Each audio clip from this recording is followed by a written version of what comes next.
ओम शांति। 14 मार्च की बाबा की मुरली। मीठे बच्चे, तुम्हें पढ़ाई कभी मिस नहीं करनी है।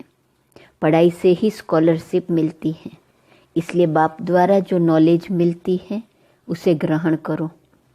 प्रश्न, लायक ब्राह्मण किसे कहेंगे, उसकी निशानी सुनाओ। उत्तर, लायक ब्राह्मण वह, पहली पॉइंट, जिसके मुख पर बाबा का गीता ज्ञान कंठ हो। दूसरा, जो बहुतों को आप समान बनाता रहे। तीसरा, बहुतों को ज्ञान धन का दान पुण्य करे। चौथा, कभी आपस में एक दो के मतभेद में न आए। 5, किसी भी देहधारी में बुद्धि लटकी हुई न हो। 6, ब्राह्मण अर्थात जिसमें कोई भूत न हो। 7, जो देह अहंकार को छोड़ देही अभिमानी रहने का पुरुषार्थ करे। ओम शांति। बाप ने अपना और सृष्टि चक्र का परिचय तो दिया है। यह तो बच्चों की बुद्धि में बैठ गया है कि सृष्टि चक्र हूबहू रिपीट होता है। जैसे नाटक बनाते हैं, मॉडल्स बनाते हैं, फिर वह रिपीट होते हैं। तुम बच्चों की बुद्धि में यह चक्र चलना चाहिए। तुम्हारा नाम भी है स्वदर्शन चक्रधारी, तो बुद्धि में फिरना चाहिए। बाप द्वारा जो नॉलेज मिलती है वो ग्रहण करनी चाहिए। ऐसी ग्रहण हो जाए जो पिछाड़ी में बाप और रचना के आदि मध्य अंत की याद रहे। बच्चों को बहुत अच्छी रीति पुरुषार्थ करना है। यह है एजुकेशन। बच्चे जानते हैं यह एजुकेशन सिवाय तुम ब्राह्मणों के कोई भी नहीं जानते। वर्णों का फर्क तो है ना। मनुष्य समझते हैं हम सब मिलकर एक हो जाएं। अब इतनी सारी दुनिया एक तो हो नहीं सकती। यहाँ सारे विश्व में एक राज्य, एक धर्म, एक भाषा चाहिए। वो तो सतयुग में था। विश्व की बादशाही थी जिसके मालिक ये लक्ष्मी नारायण थे। तुमको यह बताना है कि विश्व में शांति का राज्य यह है। सिर्फ भारत की ही बात है। जब इन्हों का राज्य होता है तो सारे विश्व में शांति हो जाती है। ये सिवाय तुम्हारे और कोई जानते नहीं। सब है भक्त। फर्क भी तुम देखते हो। भक्ति अलग है, ज्ञान अलग है। ऐसे नहीं भक्ति न करने से कोई भूत प्रेत खा जाएंगे। नहीं, तुम तो बाप के बने हो। तुम्हारे में जो भूत हैं वह सब निकल जाने हैं। पहले नंबर में भूत हैं देह अहंकार। इनको निकालने लिए ही बाप देही अभिमानी बनाते रहते हैं। बाप को याद करने से कोई भी भूत सामने आएगा नहीं। 21 जन्मों के लिए कोई भूत आता नहीं। ये 5 भूत हैं रावण संप्रदाय के। रावण राज्य कहते हैं। राम राज्य अलग है, रावण राज्य अलग है। रावण राज्य में भ्रष्टाचारी और राम राज्य में श्रेष्ठाचारी होते हैं। इसका फर्क भी तुम्हारे सिवाय कोई को पता नहीं है। तुम्हारे में भी जो समझू होशियार हैं वो अच्छी रीति समझ सकते हैं, क्योंकि माया बिल्ली कम नहीं है। कभी कभी पढ़ाई छोड़ देते हैं, सेंटर पर नहीं जाते हैं, दैवी गुण धारण नहीं करते, आंखें भी धोखा देती हैं, कोई चीज़ अच्छी देखी तो खा लेते हैं। तो अब बाप समझाते हैं कि तुम बच्चों की यह लक्ष्मी नारायण एम ऑब्जेक्ट है। तुमको ऐसा बनना है, ऐसे दैवी गुण धारण करने हैं। यथा राजा रानी तथा प्रजा सब में दैवी गुण होते हैं, वहाँ आसुरी गुण होते नहीं, असुर होते नहीं। तुम ब्रह्मा कुमार कुमारियों के सिवाय और कोई नहीं जो इन बातों को समझे। तुमको शुद्ध अहंकार है। तुम आस्तिक बने हो क्योंकि मीठे मीठे रूहानी बाप के बने हो। यह भी जानते हो कोई भी देहधारी कभी राजयोग का ज्ञान व याद की यात्रा सिखला नहीं सकते। एक बाप ही सिखलाते हैं। तुम सीखकर फिर औरों को सिखलाते हो।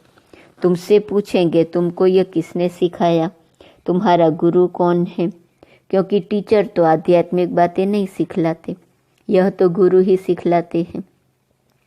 यह बच्चे जानते हैं हमारा गुरु नहीं, हमारा है सतगुरु। उनको सुप्रीम भी कहा जाता है। ड्रामा अनुसार सतगुरु खुद आकर परिचय देते हैं। और जो कुछ सुनाते हैं वह सब सत्य ही समझाते हैं और सचखंड में ले जाते हैं। सत्य एक ही है, बाकी कोई देहदारी को याद करना है झूठ। यहाँ तो तुम्हें एक बाप को ही याद करना है। जैसे सब आत्माएं ज्योति बिंदु हैं, तो बाप भी ज्योति बिंदु हैं। बाकी हर आत्मा के संस्कार कर्म अपने अपने हैं। एक जैसे संस्कार हो नहीं सकते। अगर एक जैसे संस्कार हो फिर तो फीचर्स भी एक जैसे हो। कभी भी एक जैसे फीचर्स नहीं हो सकते, थोड़ा फर्क जरूर होता है। यह नाटक तो एक ही है, सृष्टि भी एक ही है, अनेक नहीं। यह गपोड़े लगाते कि ऊपर नीचे दुनिया है, ऊपर तारों में दुनिया है। बाबा कहते हैं यह किसने बताया है, तो नाम लेते हैं शास्त्रों का। शास्त्र तो जरूर कोई मनुष्य ने लिखे होंगे। तुम जानते हो यह तो बना बनाया खेल है। सेकंड बाय सेकंड जो सारी दुनिया का पार्ट बजता है, यह भी ड्रामा का बना बनाया खेल है। तुम बच्चों की बुद्धि में आ गया यह चक्र कैसे फिरता है। सभी मनुष्य मात्र जो हैं वह कैसे पार्ट बजाते हैं। बाबा ने बताया है सतयुग में सिर्फ तुम्हारा ही पार्ट होता है। नंबरवार आते हो पार्ट बजाने। बाबा कितना अच्छी रीति समझाते हैं। तुम बच्चों को फिर औरों को समझाना पड़ता है। बड़े बड़े सेंटर्स खुलते रहेंगे तो बड़े बड़े आदमी वहाँ आएंगे, गरीब भी आएंगे। अक्सर करके गरीबों की बुद्धि में जट बैठता है। बड़े बड़े आदमी भल आते हैं, परंतु काम पड़ गया तो कहेंगे फुर्सत नहीं है। प्रतिज्ञा करते हैं हम अच्छी रीति पढ़ेंगे, फिर अगर नहीं पढ़ते तो धक्का लग जाता है। माया और ही अपने तरफ खींच लेती है। बहुत बच्चे हैं जो पढ़ना बंद कर देते हैं। पढ़ाई में मिस रहे तो जरूर फेल हो पड़ेंगे। स्कूल में जो अच्छे अच्छे बच्चे होते हैं वह कभी शादियों पर इधर उधर जाने की छुट्टी नहीं लेते हैं। बुद्धि में रहता है हम अच्छी रीति पढ़कर स्कॉलरशिप लेंगे, इसलिए पढ़ते हैं। मिस करने का ख्याल नहीं करते। उन्हों को पढ़ाई के सिवाय कुछ भी मीठा नहीं लगता। समझते हैं मुफ्त समय वेस्ट होगा। यहाँ एक ही टीचर पढ़ाने वाला है तो कभी पढ़ाई मिस नहीं करनी चाहिए। इसमें भी नंबरवार पुरुषार्थ अनुसार है। देखते हैं पढ़ने वाले अच्छे हैं तो पढ़ाने वाले की भी दिल लगती है। टीचर का नाम बाला होता है, ग्रेड बढ़ती है, ऊंच पद मिलता है। यहाँ भी बच्चे जो जितना पढ़ते हैं उतना ऊंच पद पाते हैं। एक ही क्लास में कोई पढ़कर ऊंच पद पाते हैं, कोई कम। सबकी कमाई एक जैसी नहीं होती। बुद्धि पर मदार है। वो तो मनुष्य मनुष्य को पढ़ाते हैं। तुम जानते हो बेहद का बाप हमको पढ़ाते हैं तो अच्छी तरह पढ़ना चाहिए। गफलत नहीं करनी चाहिए। पढ़ाई को छोड़ना नहीं चाहिए। एक दो के ट्रेटर भी बन पड़ते हैं उल्टी सुल्टी बातें सुनाकर। पर मत पर नहीं चलना चाहिए। श्रीमत के लिए कोई कुछ भी कहे, तुमको तो निश्चय है बाप हमको पढ़ाते हैं, फिर वह पढ़ाई छोड़नी नहीं चाहिए। बच्चे नंबरवार हैं, बाप तो अव्वल नंबर हैं। इस पढ़ाई को छोड़ और कहाँ जाएंगे, और कहाँ यह पढ़ाई मिल न सके। शिव बाबा से पढ़ना है, सौदा भी शिव बाबा से करना है। कोई उल्टी सुल्टी बातें सुनाकर औरों का मुख मोड़ देते हैं। यह बैंक शिव बाबा की है। समझो कोई बाहर में सत्संग शुरू करते, कहते हैं हमें शिव बाबा की बैंक में जमा करना है। कैसे करेंगे? बच्चे जो आते हैं शिव बाबा की भंडारी में डालते हैं। 1 पैसा भी देते हैं तो 100 गुना होकर मिलता है। शिव बाबा कहते हैं तुमको इनके बदले महल मिल जाएंगे। ये सारी पुरानी दुनिया खत्म होने वाली है। धनवान अच्छे अच्छे कुटुंब से बहुत आते हैं।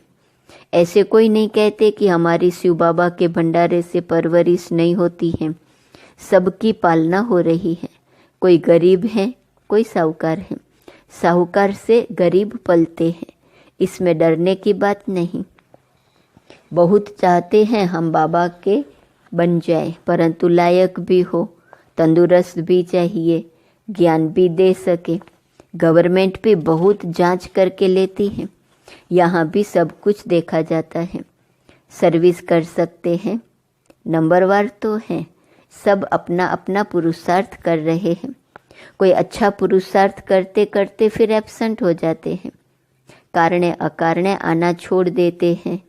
फिर तंदुरुस्ती भी ऐसी हो जाती है। एवर तंदुरुस्त बनाने के लिए यह सब सिखाया जाता है। जिनको शौक है समझते हैं, याद से ही हमारे पाप कटते हैं, वो अच्छी रीति पुरुषार्थ करते हैं। कोई तो लाचार टाइम पास कर रहे हैं। अपनी अपनी जांच करनी है। बाप समझाते हैं, गफलत करेंगे तो पता पड़ जाएगा, यह किसको पढ़ा नहीं सकते। बाबा कहते हैं 7 रोज में तुमको लायक ब्राह्मण ब्राह्मणी बन जाना है। सिर्फ नाम का ब्राह्मण ब्राह्मणी नहीं चाहिए। ब्राह्मण ब्राह्मणी वह जिनके मुख में बाबा का गीता ज्ञान कंठ हो। ब्राह्मणों में भी नंबरवार तो होते ही हैं, यहाँ भी ऐसे ही हैं। पढ़ाई पर अटेंशन नहीं तो क्या जाकर बनेंगे। हर एक को अपना पुरुषार्थ करना है, सर्विस का सबूत देना चाहिए। तब समझ में आएगा कि यह ऐसा पद पाएगा। फिर वह कल्प कल्पांतर के लिए हो जाएगा। पढ़ते पढ़ाते नहीं है तो अंदर में समझना चाहिए कि मैं पूरा पढ़ा नहीं हूँ, तब पढ़ा नहीं सकता। बाबा कहते हैं पढ़ाने लायक क्यों नहीं बनते हो, कहाँ तक ब्राह्मणी को भेजेंगे। आप समान नहीं बनाया है। जहाँ अच्छी रीति पढ़ते हैं उनको मदद देनी चाहिए। बहुतों का आपस में मतभेद रहता है, कोई फिर 1-2 में लटक कर पढ़ाई छोड़ देते हैं।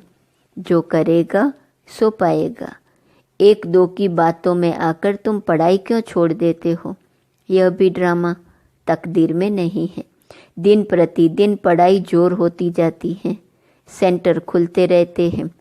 यह शिव बाबा का खर्चा नहीं है, सारा ही बच्चों का खर्चा है। यह दान सबसे अच्छा है। उस दान से अल्पकाल का सुख मिलता है, इनसे 21 जन्मों की प्रारब्ध मिलती है। तुम जानते हो हम यहाँ आते हैं नर से नारायण बनने के लिए, तो जो अच्छी रीति पढ़ते हैं उनको फॉलो करो। कितना रेगुलर पढ़ना चाहिए। अक्सर करके देह अभिमान में आकर बहुत लड़ते हैं, अपनी तकदीर से रूठ पड़ते हैं। इसलिए मेजॉरिटी माताओं की है। नाम भी माताओं का बाला होता है। ड्रामा में माताओं के उन्नति की भी नोंद है। तो बाप मीठे मीठे बच्चों को कहते हैं अपने को आत्मा समझ मामेकम याद करो, आत्म अभिमानी होकर रहो। शरीर ही नहीं तो दूसरे का सुनेंगे कैसे। यह पक्का अभ्यास करो, हम आत्मा हैं, अब हमको वापिस जाना है। बाप कहते हैं यह सब त्याग करो, बाप को याद करो, इस पर ही सारा मदार है। बाप कहते हैं धंधा आदि भल करते रहो, 8 घंटा धंधा 8 घंटा आराम, बाकी 8 घंटा इस गवर्नमेंट की सर्विस करो। यह भी तुम मेरी नहीं सारे विश्व की सेवा करते हो, इसके लिए टाइम निकालो। मुख्य है याद की यात्रा, टाइम वेस्ट नहीं करना चाहिए। उस गवर्नमेंट की 8 घंटा सर्विस करते हो, उससे क्या मिलता है? 1000 दो 5000। इस गवर्नमेंट की सर्विस करने से तुम पद्मा पदम पति बनते हो, तो कितना दिल से सेवा करनी चाहिए। 8 रत्न बने हैं तो जरूर 8 घंटा बाबा को याद करते होंगे। भक्ति मार्ग में बहुत याद करते हैं, टाइम गंवाते हैं, मिलता कुछ भी नहीं है। गंगा स्नान जप तप आदि करने से बाप नहीं मिलता है जो वर्षा मिले। यहाँ तो तुमको बाप से वर्षा मिलता है। अच्छा, मीठे मीठे सिकिलदे बच्चों प्रति माता पिता बाप दादा का याद प्यार और गुड मॉर्निंग। रूहानी बाप की रूहानी बच्चों को नमस्ते, रूहानी बच्चों की रूहानी बाप को नमस्ते नमस्ते नमस्ते। धारणा के लिए मुख्य सार। पहली पॉइंट, श्रीमत को छोड़ कभी परमत पर नहीं चलना है। उल्टी सुल्टी बातों में आकर पढ़ाई से मुख नहीं मोड़ना है, मतभेद में नहीं आना है। दूसरी पॉइंट, अपनी जांच करनी है कि हम कहाँ गफलत तो नहीं करते हैं, पढ़ाई पर पूरा अटेंशन है, समय व्यर्थ तो नहीं गंवाते हैं, आत्म अभिमानी बने हैं, रूहानी सेवा दिल से करते हैं, क्या क्या जांच करनी है? एक, गफलत तो नहीं करते हैं। दूसरा, पढ़ाई पर पूरा अटेंशन है। तीसरा, समय व्यर्थ तो नहीं गंवाते हैं। चौथा, आत्म अभिमानी बने हैं। पांचवा, रूहानी सेवा दिल से करते हैं। वरदान, रूहानी अथॉरिटी के साथ निरअहंकारी बन सत्य ज्ञान का प्रत्यक्ष स्वरूप दिखाने वाले सच्चे सेवाधारी भव। जैसे वृक्ष में जब संपूर्ण फल की अथॉरिटी आ जाती है तो वृक्ष झुक जाता है, अर्थात निर्माण बनने की सेवा करता है। ऐसे रूहानी अथॉरिटी वाले बच्चे, जितनी बड़ी अथॉरिटी उतने निर्माण और सर्व के स्नेही होंगे। अल्पकाल की अथॉरिटी वाले अहंकारी होते हैं, लेकिन सत्यता की अथॉरिटी वाले अथॉरिटी के साथ निरअहंकारी होते हैं। यही सत्य ज्ञान का प्रत्यक्ष स्वरूप है। सच्चे सेवाधारी की वृत्ति में जितनी अथॉरिटी होंगी, उसकी वाणी में उतना ही स्नेह और नम्रता होंगी। स्लोगन, भाग्य का आधार त्याग है, बिना त्याग के भाग्य नहीं मिलता। आज का स्वमान है, मैं सर्व खजानों से संपन्न हूँ। अव्यक्त इशारे की पॉइंट 14 मार्च। ब्राह्मण संसार में सर्व संबंध बाप के साथ अविनाशी है, तो दुख की लहर कैसे होंगी? संपत्ति में भी सर्व खजाने व सर्व संपत्ति का श्रेष्ठ खजाना ज्ञान धन है, जिससे सर्व धन की प्राप्ति स्वतः ही हो जाती है। जब संपत्ति संबंध सब प्राप्त है तो बेगमपुर के बादशाह हैं। ओम शांति।